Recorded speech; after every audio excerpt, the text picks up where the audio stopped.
ಆತ್ಮೀಯ ಕೇಳುಗರಿಗೆ ನಿಮ್ಮ ರಮಾಶ್ರೀನ ಅಡಿಗೆ ಮಾಡುವ ನಮಸ್ಕಾರಗಳು. ರಮ್ಯ ಕಥಾಲೋಕಕ್ಕೆ ನಿಮಗೆಲ್ಲ ಮತ್ತೊಮ್ಮೆ ಸ್ವಾಗತ. ನೀವೀಗ ಮಾಂಗಲ್ಯ ಬಂಧನ ಧಾರಾವಾಹಿಯ 68ನೇ ಸಂಚಿಕೆಯನ್ನು ಕೇಳ್ತಾ ಇದ್ದೀರಾ. ಕಥೆ ಪ್ರಾರಂಭ ಮಾಡೋದಕ್ಕೂ ಮೊದಲು ಯಾರ್ಯಾರು ಇನ್ನು ಚಾನಲ್ನ ಸಬ್ಸ್ಕ್ರೈಬ್ ಮಾಡ್ಕೊಂಡಿಲ್ಲ ಅವರೆಲ್ಲ ದಯವಿಟ್ಟು ಚಾನಲ್ನ ಸಬ್ಸ್ಕ್ರೈಬ್ ಮಾಡ್ಕೊಳ್ಳಿ. ಕಥೆಯನ್ನು ಲೈಕ್ ಮಾಡಿ, ಶೇರ್ ಮಾಡಿ, ಪ್ರೋತ್ಸಾಹಿಸಿ. ಈಗ ಕಥೆಯ ಮುಂದಿನ ಭಾಗಕ್ಕೆ ಹೋಗೋಣ. ಜಾನಮ್ಮ ದೇವಸ್ಥಾನಕ್ಕೆ ಹೋಗಿ ಬರುವಷ್ಟರಲ್ಲಿ ಭೂಮಿ ಅಡಿಗೆ ಮನೆಗೆ ಬಂದಾಗಿತ್ತು. ಓ, ಬೆಳಿಗ್ಗೆ ಬೆಳಿಗ್ಗೆನೇ ಇಲ್ಲಿಗೆ ಬಂದುಬಿಟ್ಟಿದೀಯಾ? ನಿಂಗೇನು ಮನೆ ಮಠ ಇಲ್ವಾ? ಯಾವಾಗಲೂ ನಮ್ಮನೇಲೇ ಇರ್ತೀಯಲ್ಲ. ನಿತ್ಯ ಒರಟಾಗಿ ಭೂಮಿಗೆ ಹೇಳಿದಾಗ ಭೂಮಿ ಅವಳ ಮಾತಿಗೆ ಲಕ್ಷ್ಯ ಕೊಡಲೇ ಇಲ್ಲ. ತನ್ನ ಪಾಡಿಗೆ ತಾನು ಕಾಫಿ ಡಿಕಾಕ್ಷನ್ ರೆಡಿ ಮಾಡಿ ಹಾಲು ಕಾಯಿಸಲು ಇಟ್ಟಳು. ಓ, ಈ ಮನೆಗೆ ಅಡುಗೆ ಕೆಲ್ಸಕ್ಕೆ ಬರ್ತೀಯ ನೀನು? ನಂಗೆ ಗೊತ್ತಾಗಲೇ ಇಲ್ಲ. ಹಾಂ, ನನಗೆ ಶ್ರದ್ಧಾಗೆ ಇಬ್ರಿಗೂ ಹಾರ್ಲಿಕ್ಸ್ ಕುಡ್ದೆ ಅಭ್ಯಾಸ. ನಮ್ಮಿಬ್ಬರಿಗೆ ಹಾರ್ಲಿಕ್ಸು ಮತ್ತು ಅಮ್ಮಂಗೆ ಕಾಫಿ ಮಾಡಿಕೊಡು. ಕಾಫಿ ಸ್ಟ್ರಾಂಗ್ ಆಗಿರಬೇಕು, ಹಾಲು ಜಾಸ್ತಿ, ಸಕ್ಕರೆ ಕಡಿಮೆ, ಮತ್ತು ಅಮ್ಮಂಗೆ ಕಾಫಿ ತುಂಬ ಬಿಸಿಯಾಗಿರಬೇಕು ಎಂದಳು. ಭೂಮಿ ಅವಳಿಗೆ ಉತ್ತರ ಕೊಡಬೇಕು ಎಂದು ಅವಳ ಕಡೆ ತಿರುಗಿದಳು. ಅಷ್ಟರಲ್ಲಿ ಜಾನಕಿಯವರು ದೇವಸ್ಥಾನದಿಂದ ಮರಳಿದ್ದರು. ಜಾನತ್ತೆ ಎನ್ನುತ್ತಾ ಅವರ ಹತ್ತಿರ ಬಂದವಳು, ಕೂದಲು ಸರಿಯಾಗಿ ಒರೆಸ್ಕೊಳ್ಳೋದಲ್ವ ಅತ್ತೆ? ಒಂದು ಕೆಲಸ ಮಾಡಿ, ಹಿತ್ತಲಲ್ಲಿ ಎಳೆ ಬಿಸಿಲು ಬೀಳ್ತಾ ಇದೆ, ಬಿಸಿಲಿಗೆ ನಿಂತು ಕೂದಲು ಒಣಗಿಸ್ಕೊಳ್ರಿ, ಅಷ್ಟರೊಳಗೆ ನಾನು ಕಾಫಿ ತರ್ತೀನಿ ಎಂದು ಹೇಳಿ ಬಲವಂತದಿಂದ ಅವರನ್ನು ಹಿತ್ತಲಿಗೆ ಕಳಿಸಿದಳು. ನಿತ್ಯಳ ಮಾತಿಗೆ ಏನೂ ಉತ್ತರ ಕೊಡದೆ ಕಾಫಿ ಬೆರೆಸತೊಡಗಿದಳು. ತಾನು ಬಯಸಿದ ಉತ್ತರ ಸಿಗದೇ ಇದ್ದಾಗ ನಿತ್ಯ ಕೂಡ ಅಲ್ಲಿಂದ ಹೊರಗೆ ಹೋದಳು. ಅಡುಗೆ ಮನೆಯಿಂದ ಹೊರಬಂದ ಭೂಮಿ ಜಾನಕಿಯವರ ಕೈಗೆ ಕಾಫಿ ಲೋಟ ಕೊಟ್ಟು ಇನ್ನೊಂದು ಲೋಟ ಕಾಫಿ ಹಿಡಿದು, ನಿತ್ಯ ಅಲ್ವಾ ನಿನ್ನ ಹೆಸರು? ನಿಮ್ಮಮ್ಮಂಗೆ ಕಾಫಿ ಮಾಡಿದ್ದೀನಿ. ಅದೇ ಮೊನ್ನೆ ನೀನು ನಮ್ಮ ಜಾನತ್ತೆಗೆ ಪಾನಕ ಮಾಡಿಕೊಟ್ಟಿಯಲ್ಲ, ಅದೇ ಥರ ಎಂದಾಗ ನಿತ್ಯಾಳ ಮುಖ ಗಾಬರಿಯಿಂದ ಬಿಳಿಚಿಕೊಂಡಿತ್ತು. ಹೇ, ಏನು ಹಾಕಿದೆಯಾ ಈ ಕಾಫಿಗೆ? ಗಾಬರಿಯಿಂದ ಕೇಳುತ್ತಾ ಭೂಮಿಯ ಹಿಂದೆಯೇ ಬಂದಳು. ಅದೇ ನೀನು ಜಾನತ್ತೆ ಪಾನಕಕ್ಕೆ ಹಾಕಿದ್ದು? ನಿರಾಳವಾಗಿ ಹೇಳುತ್ತಾ ಮುಂದೆ ನಡೆದಳು ಭೂಮಿ. ಒಂದು ಕ್ಷಣ ಅವಕ್ಕಾಗಿ ನಿಂತು ಬಿಟ್ಟಳು ನಿತ್ಯ. ಮರುಕ್ಷಣವೇ ಏಯ್ ನಿಂತ್ಕೋ ಎನ್ನುತ್ತಾ ಭೂಮಿಯ ಹಿಂದೆಯೇ ಓಡಿ ಬಂದು ಕಾಫಿ ಲೋಟ ಕಸಿದುಕೊಂಡಳು. ಕಾಫಿ ಚೂರು ತುಳುಕಿ ನಿತ್ಯಾಳ ಕೈ ಮೇಲೆ ಚಲಿತು. ಔಚ್ ಎಂದು ಸಣ್ಣಗೆ ಚೀರಿದಳು ನಿತ್ಯ. ಏನಾಯ್ತು ನಿತ್ಯ? ಗಡಿಬಿಡಿಯಿಂದ ಕೇಳುತ್ತಾ ಅವಳ ಬಳಿ ಬಂದರು ಶೋಭನಾ. ಏನೂ ಆಗಿಲ್ಲ, ಕಾಫಿ ಸ್ವಲ್ಪ ಅವಳ ಕೈ ಮೇಲೆ ತುಳುಕ್ತು ಅಷ್ಟೇ ಎಂದು ಉತ್ತರ ಕೊಟ್ಟಳು ಭೂಮಿ. ನಿತ್ಯಾಳ ಕೈ ಕೆಂಪಗಾಗಿ ಹೋಗಿತ್ತು. ಏನಿದು ಇಷ್ಟು ಕೆಂಪಾಗಿ ಹೋಗಿದೆ? ಯಾರಾದರೂ ಕಾಫಿನ ಇಷ್ಟು ಬಿಸಿ ಮಾಡ್ತಾರಾ? ರೇಗಿದಳು ಶೋಭನಾ. ಇವಳೇ ಹೇಳಿದ್ದು, ನಿಮಗೆ ಕಾಫಿ ಜಾಸ್ತಿ ಬಿಸಿ ಇರಬೇಕು, ತುಂಬ ಸ್ಟ್ರಾಂಗಾಗಿರಬೇಕು ಅಂತ ಎಂದು ಹೇಳಿ, ಹುಷಾರಾಗಿ ಕುಡೀರಿ ಎಂದು ಹೇಳಿ ಲೋಟವನ್ನು ಅಲ್ಲೇ ಇದ್ದ ಕಟ್ಟೆಯ ಮೇಲಿಟ್ಟು ಹೋದಳು. ವಾಹ್, ಎಂಥ ಗಟ್ವಾಣಿ ಹೆಣ್ಣು ಎಂದು ಅವಳ ಬೆನ್ನು ನೋಡುತ್ತಾ ಹೇಳಿದ ಶೋಭನಾ ಮೂತಿ ತಿರುವಿದರು. ನಂತರ ಮಗಳ ಕೈ ಕಡೆ ಗಮನ ಹರಿಸಿ, ಕೈ ಉರಿತಾ ಇದೆಯೇನೆ, ಕೊಬ್ಬರಿ ಎಣ್ಣೆ ಹಚ್ತೀನಿರು ಎಂದು ಮಗಳ ಕೈಗೆ ಉಫ್ ಎಂದು ಊದಿ ಸಮಾಧಾನ ಮಾಡಿದರು. ಅಭಿ, ಬೆಂಗಳೂರಿಗೆ ಹೋಗ್ತಾ ಇದೆಯಂತೆ? ಮಹಡಿ ಮೇಲೆ ಕೂತು ಪೇಪರ್ ಓದುತ್ತಾ ಇದ್ದವನ ಬಳಿ ಬಂದು ಕೇಳಿದಳು ಭೂಮಿ. ಹಾಂ, ಅಂಜು ಬರ್ತಾ ಇದ್ದಾಳಲ್ಲ, ಅವಳನ್ನು ಕರ್ಕೊಂಡು ಬರೋದಕ್ಕೆ ಹೋಗ್ತಾ ಇದ್ದೀನಿ. ಅನಿಲನ್ನು ಕೂಡ ನನ್ನ ಜೊತೆ ಕರ್ಕೊಂಡು ಹೋಗೋಣ ಅಂತಿದ್ದೀನಿ ಎಂದ ಅಭಿ ಕಡೆ ತಿರುಗಿದ ಭೂಮಿ. ನಾನು ಈಗ ಅನಿಲನ ಬಗ್ಗೆನೇ ಮಾತಾಡೋಕೆ ನಿನ್ನ ಹತ್ರ ಬಂದಿದ್ದು ಎಂದಾಗ ಅಭಿಯ ಮುಖದಲ್ಲಿ ಪ್ರಶ್ನೆ ಇತ್ತು. ಸಿಂಧುಗೆ ಮದುವೆ ನಿಶ್ಚಯ ಆಗಿದೆ, ಮೆದುವಾದ ದನಿಯಲ್ಲಿ ಹೇಳಿದಳು. ಓಹ್, ಅನಿಲ ಹೇಗಿದ್ದಾನೆ? ಅವನಿದನ್ನು ಹೇಗೆ ತಗೊಂಡ?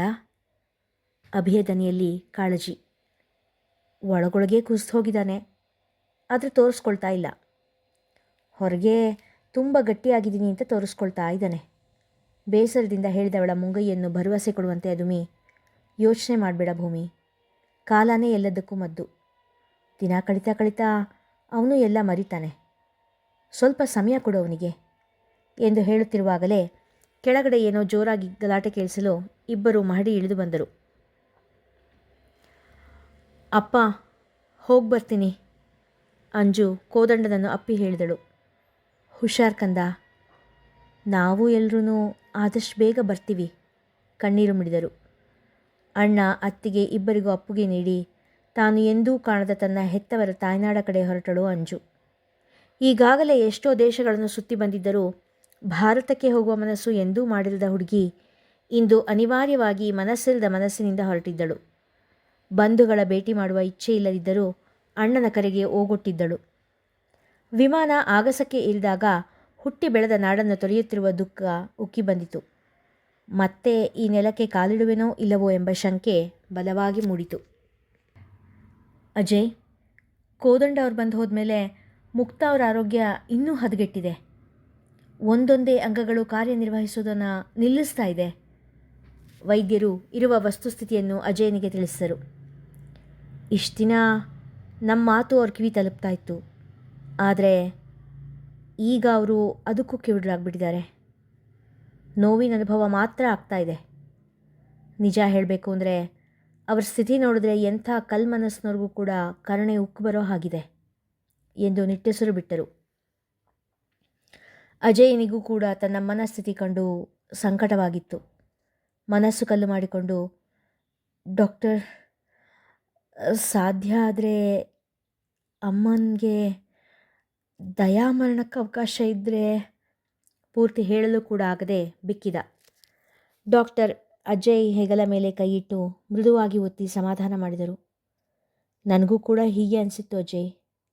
ಆದರೆ ಡಾಕ್ಟ್ರಾಗಿ ನಾನು ಇದನ್ನು ಸಜೆಸ್ಟ್ ಮಾಡೋದಕ್ಕೆ ಆಗೋದಿಲ್ಲ ಅಲ್ವಾ ಎಂದಾಗ ಅಜಯ್ ಸಣ್ಣ ನಿಟ್ಟುಸಿರು ಬಿಟ್ಟು, ಇದ್ರ ಬಗ್ಗೆ ನಮ್ಮ ಲಾಯರ್ ಹತ್ರ ಮಾತಾಡ್ತೀನಿ ಎಂದು ಹೇಳಿ ಭಾರವಾದ ಮನಸ್ಸಿನಿಂದ ಅಲ್ಲಿಂದ ಹೊರಟ.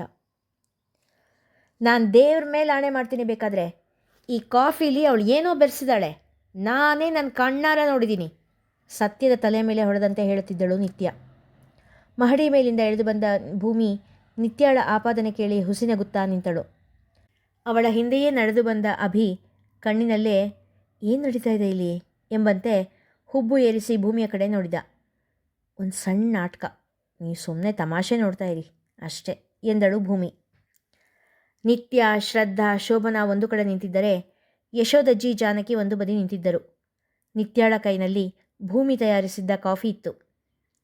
ನಿತ್ಯ, ನಿಂಗೇನೋ ತಪ್ಪು ತಿಳುವಳಿಕೆ ಆಗಿರ್ಬೇಕು ಕಣಮ್ಮ. ನಮ್ಮ ಭೂಮಿ ಹಾಗೆಲ್ಲ ತಪ್ಪು ಮಾಡೋಳಲ್ಲ.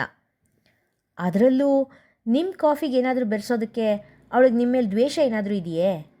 ಅವಳು ನಿಮ್ಮನ್ನು ನೋಡಿದ್ದೇ 2 ದಿನದ ಹಿಂದೆ. ಯಶೋದಜ್ಜಿ ಹೇಳಿದಾಗ ಭೂಮಿಯ ಕಡೆ ಕೆಂಗೆಣ್ಣು ಬೀರುತ್ತಾ, ಅಜ್ಜಿ, ನೀವು ತುಂಬ ಒಳ್ಳೆಯವರು, ಅದಕ್ಕೆ ನಿಮಗೆಲ್ಲರೂ ಒಳ್ಳೆಯವ್ರ ಹಾಗೆ ಅನ್ನಿಸ್ತಾರೆ. ಇವಳಿಗೆ ನಮ್ಮೇಲೆ ಹೊಟ್ಟೆ ಕಿಚ್ಚು. ಇಷ್ಟು ದಿನ ದೊಡ್ಡಮ್ಮ ಮತ್ತು ನೀವು ಇವಳನ್ನು ಮಾತ್ರ ಆದರಿಸ್ತಿದ್ರಿ.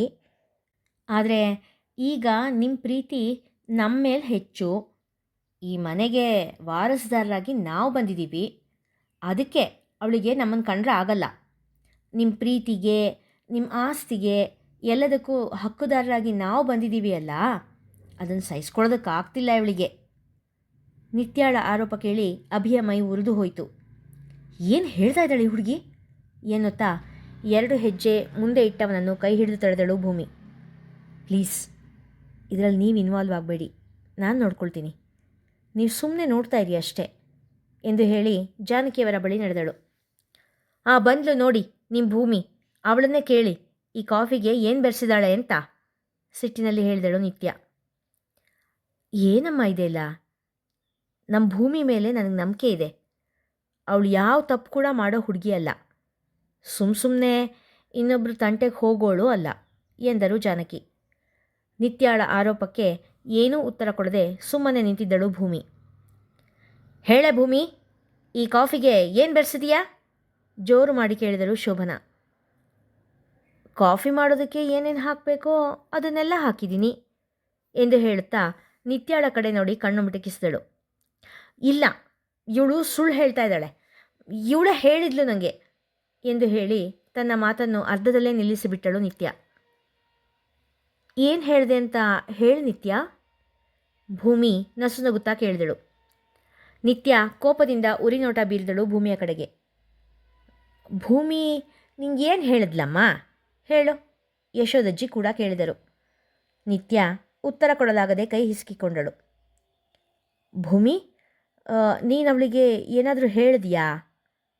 ಭೂಮಿಯನ್ನು ಕೂಡ ಕೇಳಿದಳು ಯಶೋದಜ್ಜಿ. ಹೌದು ಅಜ್ಜಿ, ಹೇಳಿದೆ. ಭೂಮಿ ಒಪ್ಪಿಕೊಂಡಳು. ನೀನು ಜಾನತ್ತೆಗೆ ಪಾನಕ ಮಾಡಿಕೊಟ್ಟ ಹಾಗೇ ನಾನು ಶೋಭಾ ಅತ್ತೆಗೆ ಕಾಫಿ ಮಾಡಿಕೊಡ್ತೀನಿ ಹಿಂದೆ ಎಂದಳು ತಣ್ಣಗೆ. ಅದರಲ್ಲಿ ತಪ್ಪೇನಿದೆ? ಯಶೋಧ ಆಶ್ಚರ್ಯದಿಂದ ಕೇಳಿದರು. ಸೂಕ್ಷ್ಮಮತಿಯಾದ ಜಾನಕಿಯವರಿಗೆ ಇದರಲ್ಲಿ ಏನೋ ರಹಸ್ಯವಿದೆ ಎಂಬುದು ತಿಳಿದು ಹೋಯಿತು. ಸರಿಯತ್ತೆ, ನಿಮಗೆ ಭೂಮಿ ಮೇಲೆ ಪೂರ್ತಿ ನಂಬಿಕೆ ಇದೆಯಲ್ಲ, ಈ ಕಾಫಿನ ಅವಳಿಗೆ ಕುಡಿಯೋಕೆ ಹೇಳಿ ಎಂದರು ಶೋಭನ ಪಾಟಿ ಸವಾಲು ಹಾಕುವಂತೆ. ಅವಳೇನು ಕುಡಿಯೋದು, ನಾನೇ ಕುಡಿತೀನಿ ಎಂದು ನಿತ್ಯಾಳ ಕೈನಿಂದ ಲೋಟ ತೆಗೆದುಕೊಂಡರು ಯಶೋದಜ್ಜಿ. ಅವರು ಕುಡಿಯುವ ಮೊದಲೇ ಭೂಮಿ ಕಾಫಿ ಕುಡಿಯದಂತೆ ಅವರ ಕೈ ಹಿಡಿದುಕೊಂಡಳು. ಯಶೋದಜ್ಜಿ ಅಚ್ಚರಿಯಿಂದ ಭೂಮಿಯ ಕಡೆ ನೋಡಿದರು. ಕುಡಿಯಬೇಡಿ ಎನ್ನುವಂತೆ ಅಡ್ಡಡ್ಡ ತಲೆ ಆಡಿಸಿದಳು ಭೂಮಿ. ಭೂಮಿಯ ಮೊಗದಲ್ಲಿ ಆತಂಕವಿದ್ದರೆ ನಿತ್ಯ ಹಾಗೂ ಶೋಭಾ ಅವರ ಮುಖದಲ್ಲಿ ಗೆದ್ದ ನಗುವಿತ್ತು. ಇಲ್ಲಿಗೆ ಇಂದಿನ ಕಥೆ ಮುಗಿಯಿತು. ಮುಂದಿನ ಕಥೆ ಮುಂದಿನ ಸಂಚಿಕೆಯಲ್ಲಿ. ಕಥೆ ಇಷ್ಟವಾಗಿದ್ದರೆ ಹೆಚ್ಚು ಹೆಚ್ಚು ಜನರಿಗೆ ಶೇರ್ ಮಾಡಿ, ಕಥೆಯನ್ನು ಲೈಕ್ ಮಾಡಿ, ಹಾಗೆ ಕಾಮೆಂಟ್ ಸೆಕ್ಷನ್ನಲ್ಲಿ ನಿಮ್ಮ ಅಭಿಪ್ರಾಯ ತಿಳಿಸಿ ಪ್ರೋತ್ಸಾಹಿಸಿ. ಧನ್ಯವಾದಗಳು.